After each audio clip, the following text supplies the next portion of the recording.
Good day.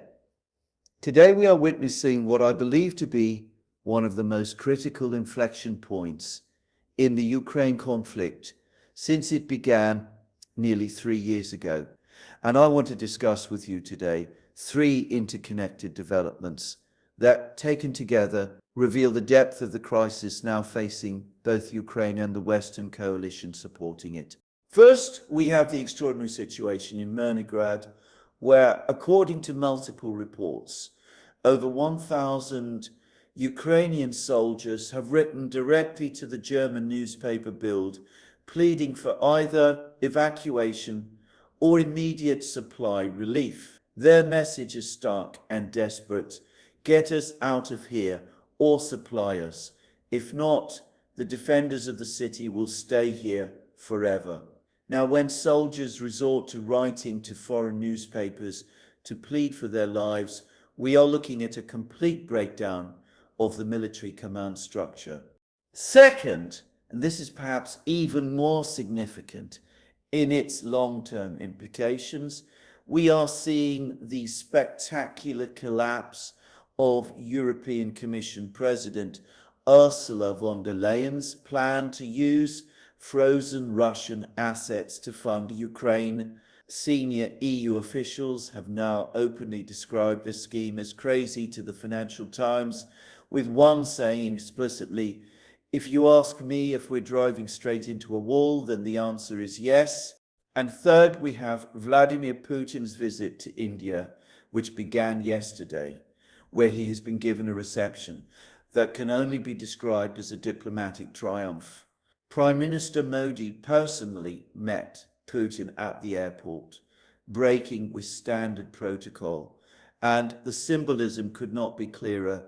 Now, let me stress from the outset that these three developments are not separate, isolated events.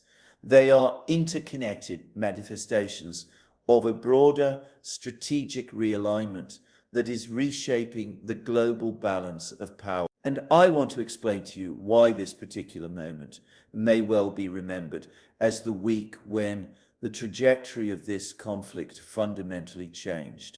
Let me begin with the military situation in Leningrad, because what is happening there provides a window into the broader crisis facing Ukrainian forces across multiple fronts. According to Russian Defense Ministry reports, which I have found to be generally accurate throughout this conflict, Ukrainian forces in Leningrad are completely surrounded, cut off from supply lines, and facing what can only be described as a hopeless situation. The letter published in Bild makes for harrowing reading.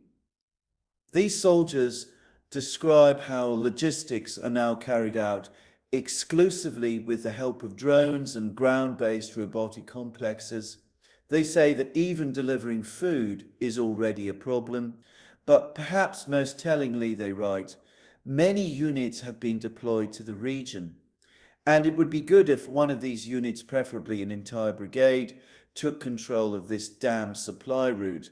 Now, what this tells us is that the Ukrainian command has been unable to maintain even basic supply lines to Leningrad.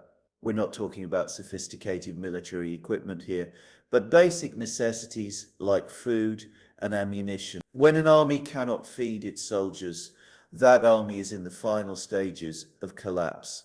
The parallels with Stalingrad, which some commentators have noted, are actually quite apt. The German Sixth Army found itself in a similar position in late 1942 and early 1943, completely cut off, promised relief that never came, and gradually starving to death. The difference, of course, is that the German forces at Stalingrad were ordered to fight to the last man by Hitler. In this case, it appears that Ukrainian soldiers are being abandoned by their own command structure. But let me pause here, because there's something even more significant about this Leningrad situation that I want to address. The fact that these soldiers wrote to Bild, a German newspaper, rather than to Ukrainian media or even to their own commanders, tells us something profound about their loss of faith in the Ukrainian military and political leadership. Now, you might ask, why would soldiers in a desperate situation write to a foreign newspaper rather than appeal through military channels? The answer, I believe, is that they have concluded that their own command structure has written them off. They are hoping that international pressure generated through Western media might force the Ukrainian leadership to either attempt to rescue or at least acknowledge their plight. This brings us to the broader question of Ukrainian military morale, which appears to be in free fall across multiple fronts. We know that October saw a record 21,000 desertions from the Ukrainian military. 21,000 soldiers abandoned their posts in a single month. These are not figures that suggest an army that believes it can win. The situation in Leningrad is particularly significant because it represents the collapse of what was supposed to be Ukraine's last major defensive line in the Donbas, with Pokrovsky effectively fallen and now Leningrad under siege. The road to Slovensk and Kramatorsk lies, and once those cities fall, the entire Donbas region will be under Russian control. But what makes the situation even more critical is that it's not just happening in one location.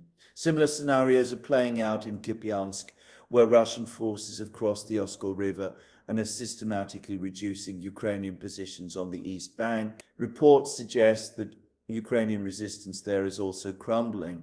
Let me now turn to what I consider to be an equally significant development: the complete collapse of Ursula von der Leyen's plan to confiscate Russian assets to fund Ukraine.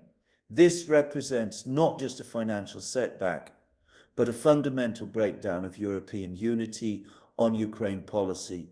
The plan, as it was originally conceived, involved using approximately 21 denominators in frozen Russian central bank assets, most of which are held at the Belgian-based Euroclear as collateral for a massive loan to Ukraine. The beauty of the scheme, from von der Leyen's perspective, was that it would provide Ukraine with desperately needed funding without requiring EU member states to contribute directly from their own treasuries. But the plan has now run into a wall of opposition that appears insurmountable. Belgium, where most of the assets are held, has mounted what can only be described as fierce resistance. Belgian Prime Minister Bart de Wever has warned repeatedly about the legal and financial risks, and he has demanded cast-iron guarantees that other EU countries will share the liability if the scheme goes wrong. De Wever's position is actually quite reasonable. When you think about it, he's used the analogy of a plane crash. Aircraft are the safest way of transportation, and the chances of a crash are low, but in the event of a crash, the consequences are disastrous. In other words, while the risk of Russia successfully challenging the asset seizure in international courts might be low, if such a challenge succeeds, the consequences for Belgium would be catastrophic. But Belgium is not alone in its opposition. According to the Financial Times reporting, France, Luxembourg, Germany, Italy, Hungary, and Slovakia have all expressed serious reservations about outright asset seizure. This represents a clear majority of major EU economies. The European Central Bank has also refused to support the plan, determining that it falls outside the ECB's mandate and would likely violate EU treaty law prohibiting monetary financing. When the Central Bank of the European Union says that a plan would violate EU law, that plan is dead in the water. What makes this particularly significant is that it exposes the fundamental weakness of EU decision-making structures when it comes to major financial commitments. The European Commission can propose all the schemes it wants, but if member states refuse to go along, those schemes remain fantasies. And this brings us to a much broader question about European commitment to Ukraine. If The EU cannot even agree on a scheme to use someone else's money to fund Ukraine. How can it be expected to make the much larger sacrifices that would be necessary for Ukraine to actually win this conflict? The answer, I believe, is that it cannot.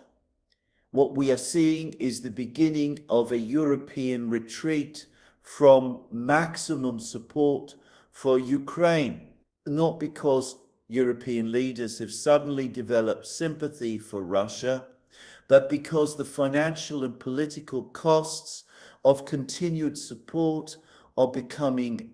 German Chancellor Friedrich Merz has publicly acknowledged that he is in contact with De Wever and pressing for an agreement, but Merz himself faces enormous domestic political pressure, with German industrial production in free fall and the German economy sliding deeper into recession. How long can Merz continue to advocate for massive financial commitments to Ukraine when his own country is struggling economically?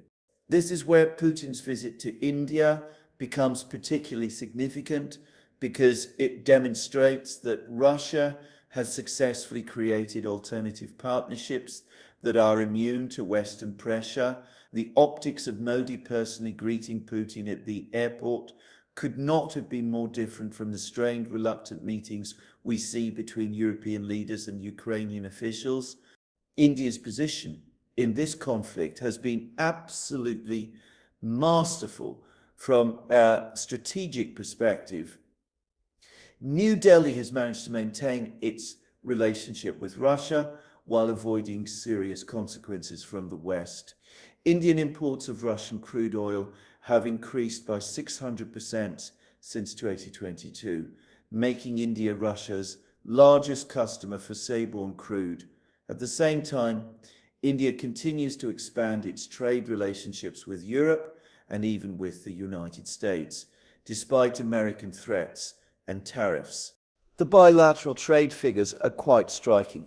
India-Russia trade reached $68.7 billion in the last fiscal year, with India importing $63.8 billion worth of goods, primarily energy and defense equipment, while exporting only $4.9 billion. This massive trade imbalance in Russia's favor provides Moscow with crucial hard currency revenues that help sustain its war effort.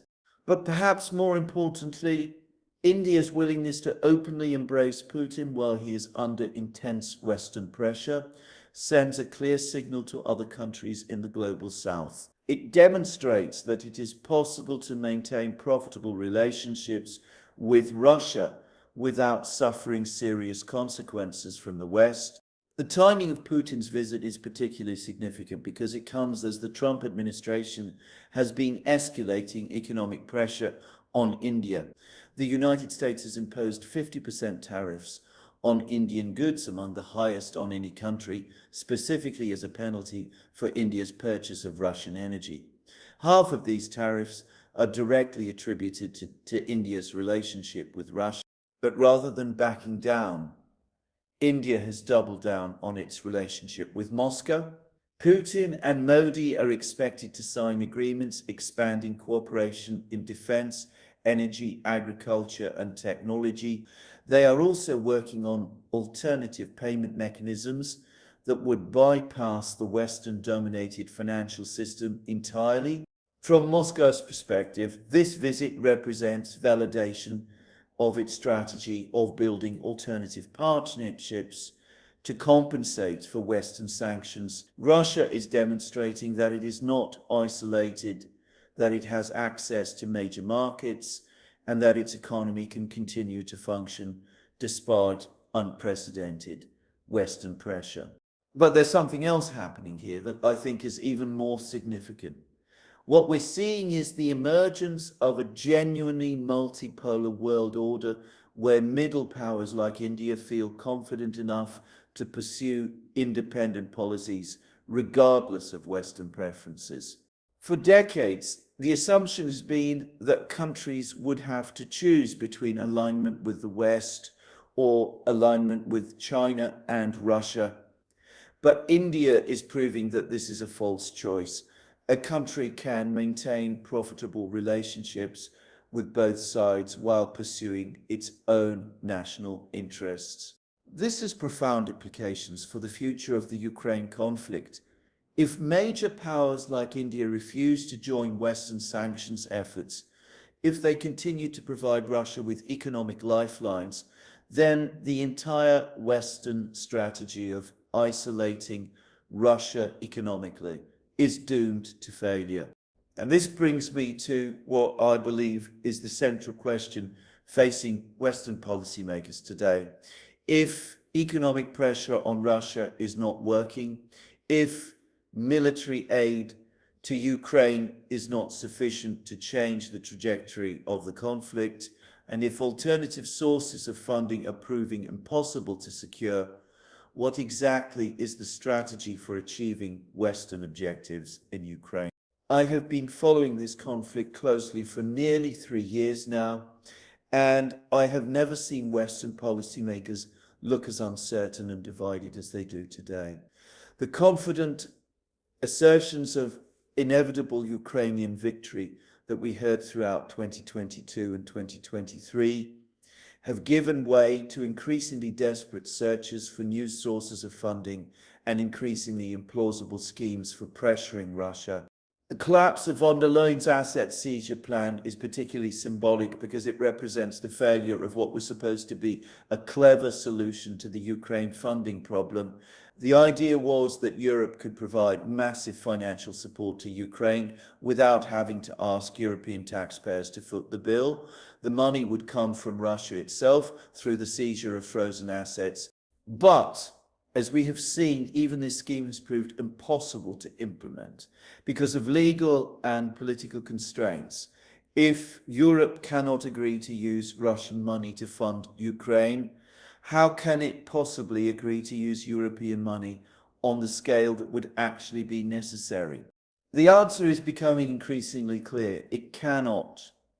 European unity on Ukraine is fracturing under the pressure of economic reality and domestic political constraints.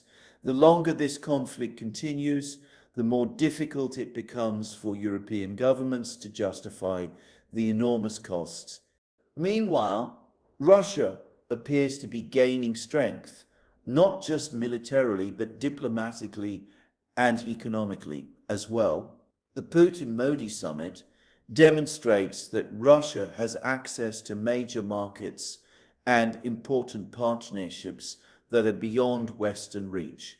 This is why I believe we are at a genuine inflection point. The combination of military setbacks for Ukraine, financial constraints in Europe, and Russia's successful cultivation of alternative partnerships suggests that the current trajectory of this conflict is unsustainable for the West. Now, I want to be very clear about what I am and I'm not saying. I am not suggesting that this conflict will end tomorrow or that Ukraine will suddenly collapse next week. Military conflicts, especially ones of this scale, tend to develop slowly and then suddenly what appears sustainable one day can become completely untenable the next. What I am saying is that the foundations of Western strategy in Ukraine are showing serious cracks. The assumption that Russia could be isolated and economically strangled is proving false.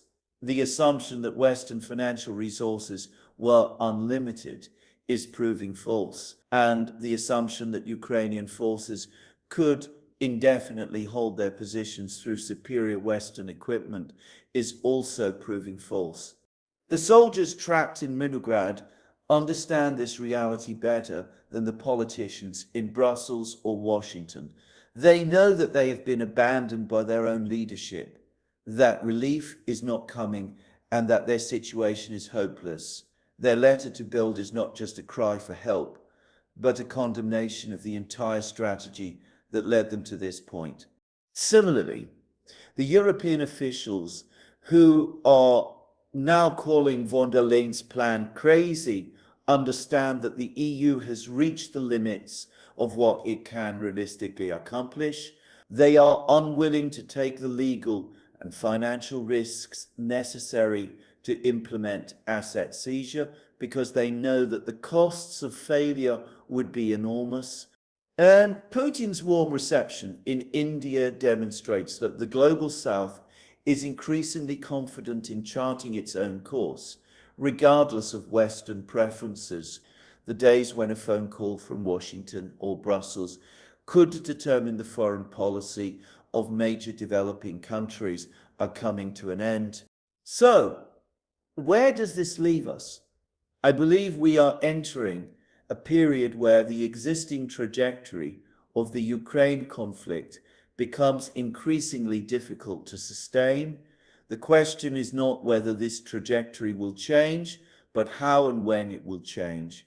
From a military perspective, the fall of Leningrad would represent the beginning of the end of organized Ukrainian resistance in the Donbass, with Pokrovsk already effectively lost and Slavyansk and Kramatorsk increasing pressure. It becomes difficult to see how Ukraine can maintain a coherent defensive line.